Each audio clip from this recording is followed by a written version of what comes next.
Destroying lies that rob vision. Next. Greg Fritz Ministries wants to give you a free booklet entitled Get Your Vision Back that accompanies this television series as our gift to you. To receive your free printed copy of this booklet, call us at 918-878-8000. To download the ebook version, visit our website at gregfritz.org. Are you tired of hearing bad news? Tune into the good news of the gospel. I love Greg. I love the way he teaches faith and the way he teaches healing. It's phenomenal. Greg Fritz has been changing lives through the good news of the gospel for over 35 years. Because he delivers the Word of God with such warmth and balance and great clarity. This good news will inspire, inform, and change you so you can live daily in all the promises of God. Welcome to Good News with Greg Fritz. Hello, I'm Greg Fritz. Welcome to the Good News program. We're continuing our series, Get Your Vision Back. And there are several ways to get this. If you want to watch this video series or all 10 of these programs on this subject, you can go directly to my YouTube channel.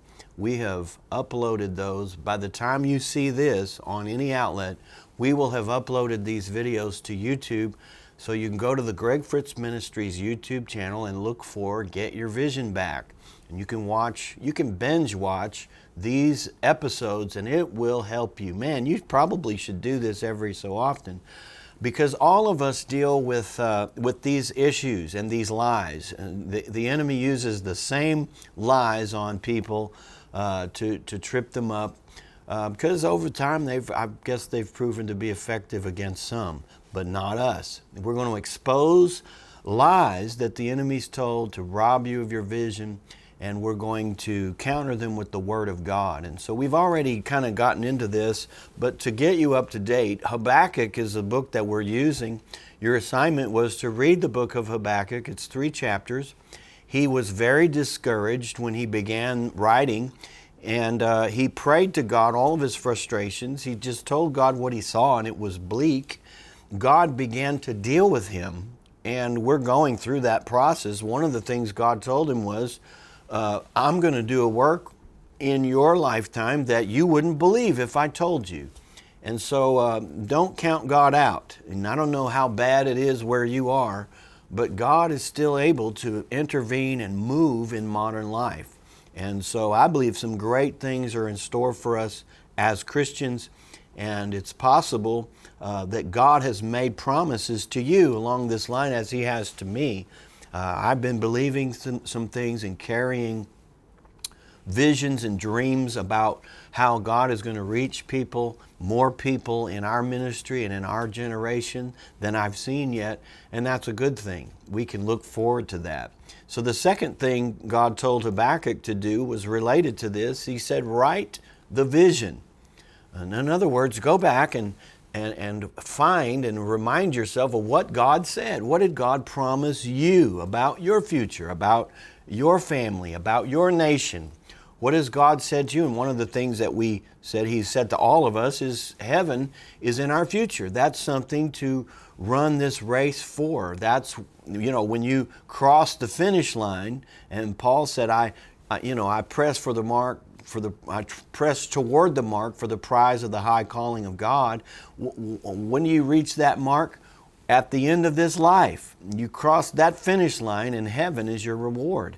That's something that everyone has to look forward to, and that ought to really change all of us. We ought to all be excited about living here on earth because we have heaven to look forward to.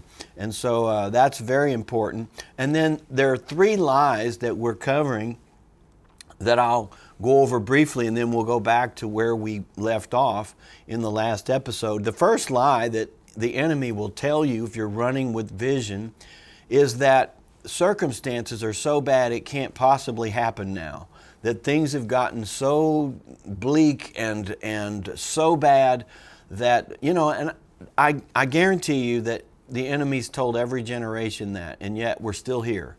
Every generation is looking for the end of the world to happen, for, we're going to fall off the edge of the earth, that things are going to come to a crashing halt, that things are worse than they've ever been.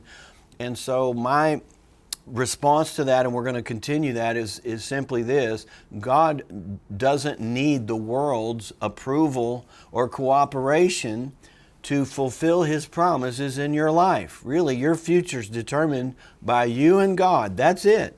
Now, the devil can't stop it. The economy can't stop it. Nothing in this world can stop God's will coming to pass in your life unless you give up hope, unless you give up faith. And that's the goal of the enemy, is to get you to be so discouraged you give up.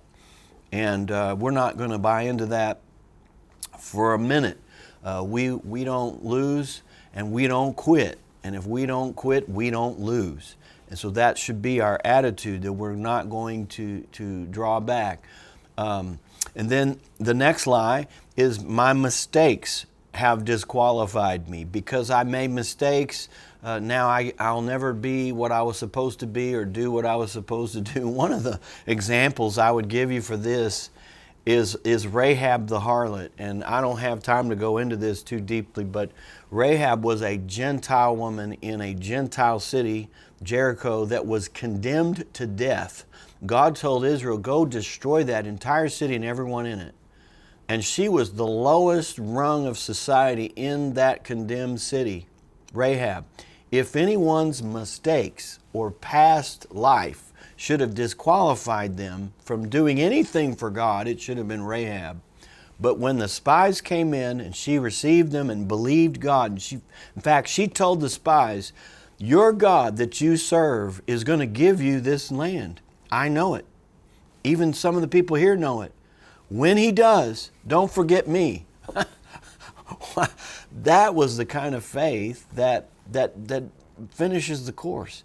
And so I'm not going to go through all the details, but this woman, this Gentile harlot who had no standing in her own society, much less the people of God, she was sentenced to death by God.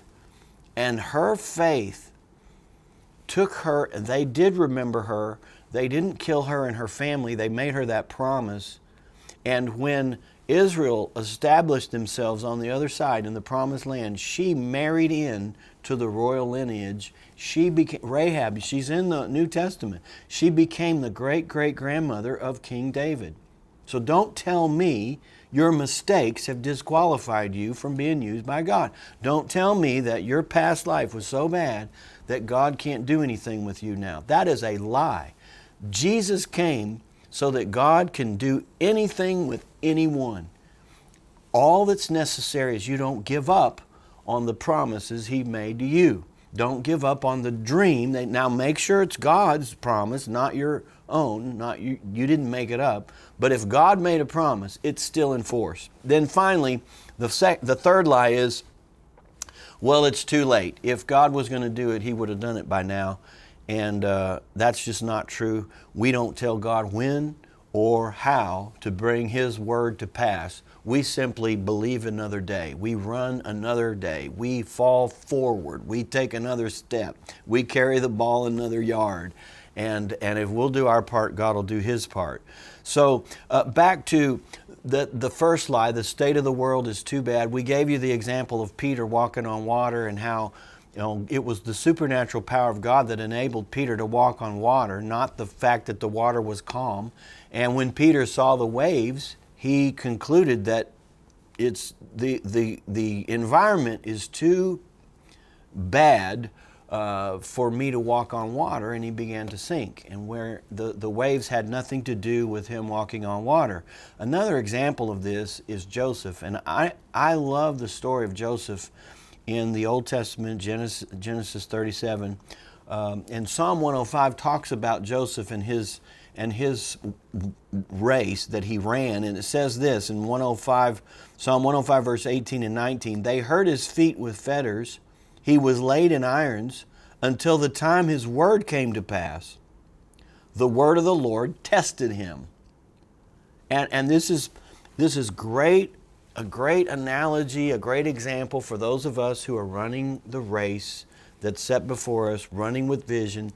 Joseph was a young person, a teenager. His father loved him. His brothers were jealous of him.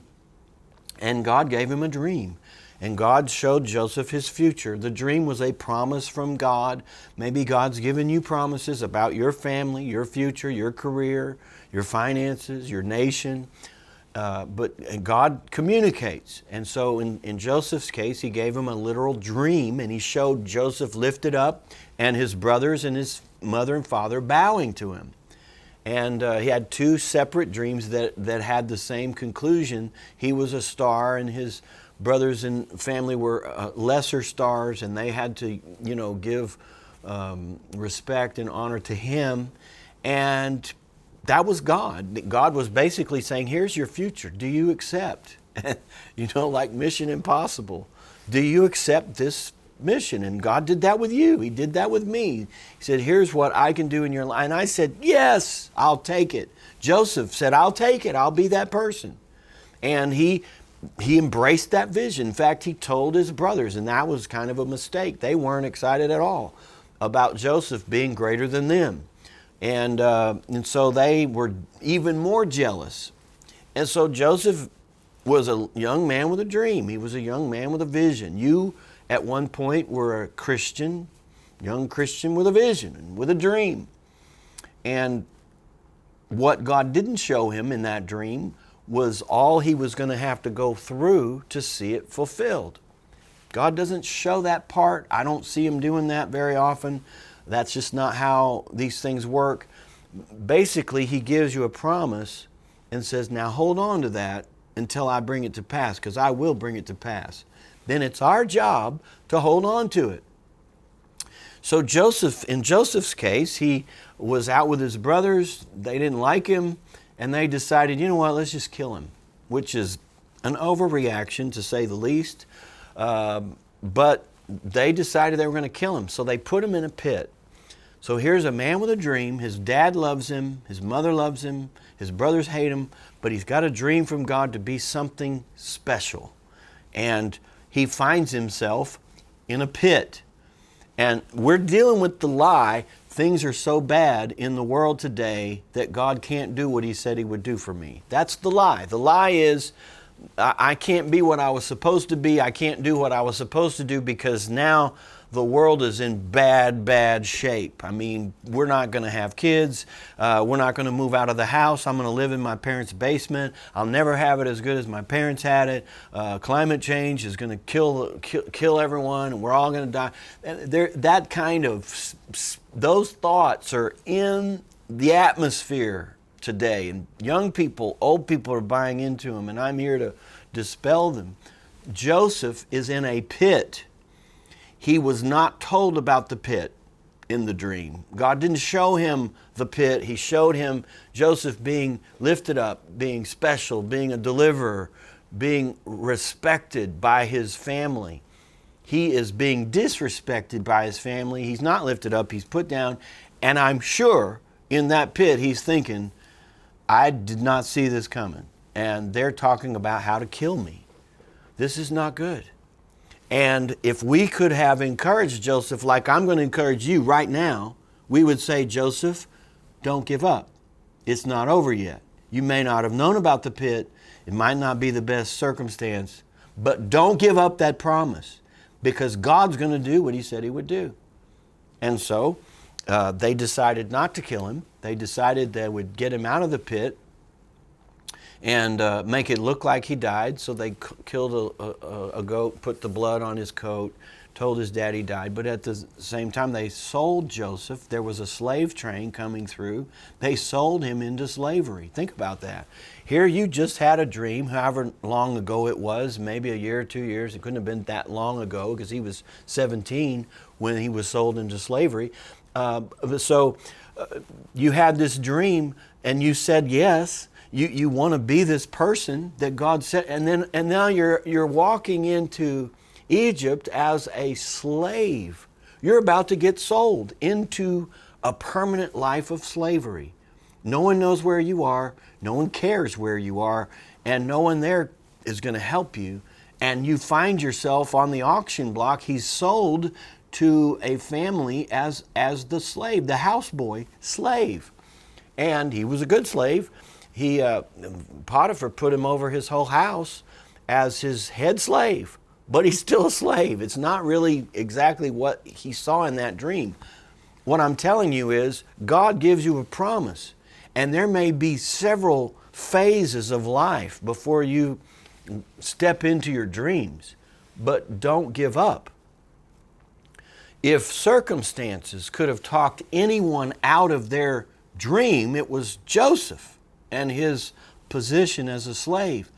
But what vision did, and this is why we read to you Proverbs 29, 18, and 19.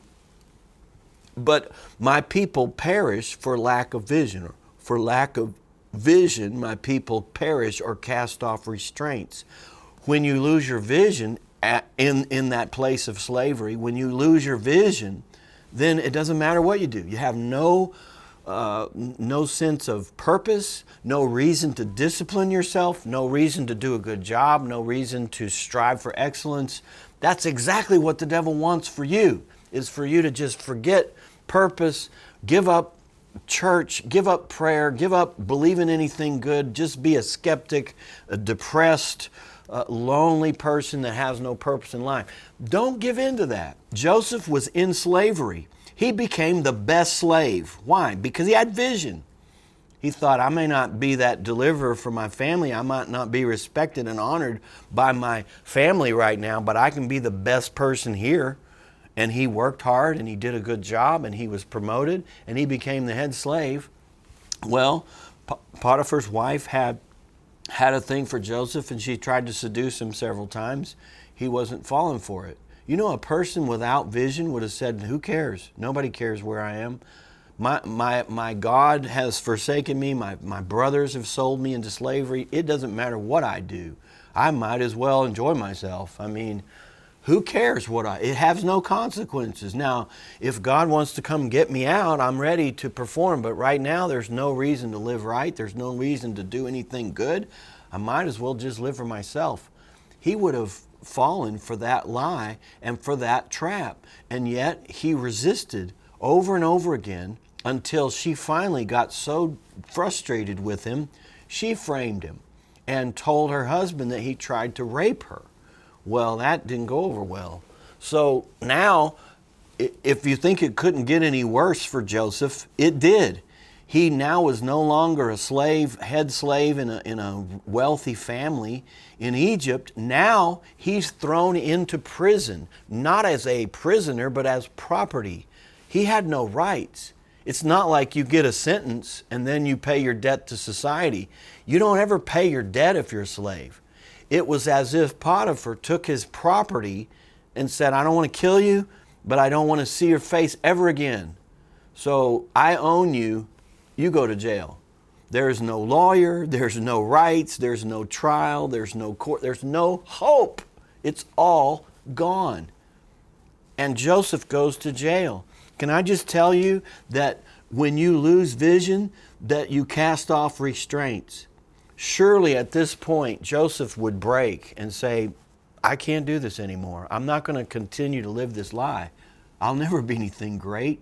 Nobody knows I'm here. Nobody cares that I'm here. Nobody can get me out of here. And I'm doomed to die in this prison. Had he taken that approach, he would not have been prepared for his future. Did you know God was literally preparing Joseph for the fulfillment of his dream through this process? And Joseph did it right. If you've been tempted to be discouraged and give up your dream and give up your hope and cast off restraints, you're actually in good company. Anyone who's ever run with vision have felt the way you feel, but it's a lie. If you've given in any area, I just want to tell you, get back in. Get your dream back. Remind yourself of what God said. I'm sure Joseph relived those dreams over and over again as he was in slavery and in that prison cell. And he reminded himself, God said I was going to be great. God said I was going to do something awesome. God said I was going to be respected and honored by my own family. I'm going to hold on to what God said. And that vision caused him to strive for excellence in prison. Isn't that incredible? He was in prison unjustly. He hadn't done anything to be in the position he was in. He hadn't done anything wrong to except tell people what God had told him, and that's what got him into this mess. He hadn't done anything to deserve the way he was treated, and yet in prison he became the model prisoner. In fact, he was so good at being a prisoner that the jailer put Joseph in charge of the whole prison. Now that may not sound like that's not your dream job. It's not like you grow up and say, I would love to be the head convict one day of a large prison. That would just really fulfill me. That's not what anyone's looking for. And this is a word to young people as well. You may be doing a job that's not your dream job. They may not appreciate you. They may not pay you very well. They may not respect you. But that doesn't change the fact that you have great things in your future. And the time to begin to live that out, prepare yourself, is now. If you'll do a good job where you are, God's the promoter. God can promote you when no one else will. He can, in fact, the Bible says promotion comes not from the east or from the west or from the south, but promotion comes from God. He puts up one and He puts down another. This literally happened on every level in the life of Joseph. And we can follow him as a great example of one who didn't give up his dreams. He wasn't discouraged. He didn't believe the lie that things are so bad now, you'll never be what you could have been. You'll never do what God said you would do. That wasn't true. And things were really bad. And you know the story, there was a butcher and a baker, and they both had dreams. They were in prison. Pharaoh had put them in prison because at that time, if you displease Pharaoh, you go to jail. If you're a slave, you displease your master, you go to jail. There's no trial, there's no rights, there's no court-appointed attorney, there's no phone call. You get nothing. You go to jail, and there is no sentence. You just stay there till you die. And so the baker and the butler were in prison. They both had dreams. And you know the story. One of them dreamed that, that there was three, the baker dreamed about bread and he died, and the butler dreamed about serving the Pharaoh and he lived. And Joseph interpreted their dreams, and he told the baker, in 3 days, they're going to take your head off. And I would prefer if someone had a word like that for me, they just keep that to themselves. Let me just live these last 3 days in total ignorance, But Joseph was never one to hold back what God told him. And so he told his brothers his dream, and he told the butler, the baker, you're going to be executed in 3 days. And then he told the butler, you're going to be restored to your position as the king's butler. You're going to serve the king his drinks.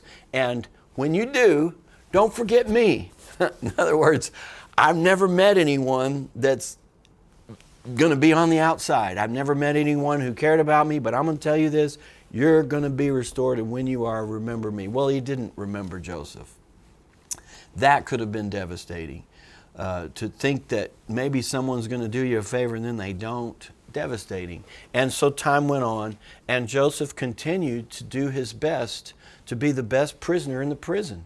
There's no way you can live your life that way if you don't have vision, if you're not believing a promise from God. And don't get me started. I'm going to do a series on the meaning of life, and I can't wait to get there. Another series I'm going to do called Finding a Good God in a Hopeless World. And we're going to talk about this, but one of the disservices that have been done to our young people is telling them there's no God. Man, when you take that out, when you take the concept of God out of their education, out of their mind, what do they have to live for? What do they have to discipline themselves for? There's no meaning. You can't tell me that life was an accident that was generated from some accidental explosion and all of us are here because of that, and then try to add meaning later. You can't do that. Either it's an accident, you're an accident, and there's no purpose, or God did this, and you're here for a reason. So when you remove God, man, anyway, I'll get into that in those series, but Joseph held on to the fact that there is a God. He made me a promise, and I'm not going to forget it. I'm going to live like what God said is true. And eventually, Pharaoh had a dream. And it triggered this butler's memory because no one could tell Pharaoh what his dream meant. And the butler says, oh, I had a dream. And there was a guy in prison that told me exactly what it meant. And he was right. And remember the baker? and the Pharaoh goes, yes, I do. He told him, he interpreted his dream and he was right. And guess what Pharaoh said? Go get this man. It's incredible. This story is unbelievable if it weren't in the Bible. And so they called for Joseph. And because Joseph had spent the last 13 years of his life running with a vision, guess what? He was ready to stand before Pharaoh. If you spend those 13 years, that time frame as a victim, feeling sorry for yourself, wondering what you did to deserve this, why is life so unfair, why can't I ever get ahead, why isn't God doing what he said, you won't be ready to go stand before Pharaoh when he calls. Because you'll have to get therapy. You'll have to go through recovery program after recovery program because you're carrying all this emotional baggage. Carrying the dream, possessing that promise, living like what God said is true is the only way to prepare for the fulfillment of it. And so Joseph got the call. He stood before Pharaoh. He interpreted the dream and said, you're going to have 7 years of plenty and 7 years of famine. You better get ready. And Pharaoh says, well, how are we going to do that? He says, well, gather grain. Gather grain during the years of plenty and have it stored up and be ready for the years of famine. You need to get someone over that. You need to have someone now start to gather abundant resources so that you'll have something when the famine hits. And Pharaoh says, well, who's more qualified than you? Amazing. And Joseph said, that's exactly what I was thinking. Pharaoh said, are you busy? Not really. They can run that prison without me. I mean, I've trained people. I'm free as long as you need me.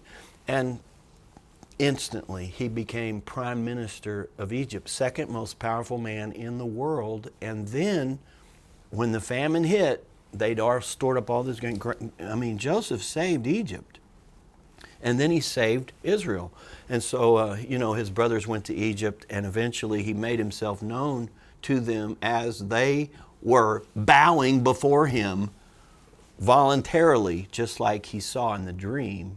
And God's promises were fulfilled, even though everything in the world, talk about wind and waves, they had wind, wave, tidal wave, tsunami, earthquake, tornado. They had every disaster. He faced every disaster you could face. And yet God did what he said for Joseph, and God will do that for you. Man, well, we're going to get into some of these other lies. You don't want to miss this series. As I said, if you'd like to see it in its entirety, you can go to my YouTube channel. All 10 episodes are there. While you're there, like and subscribe. That'll help me.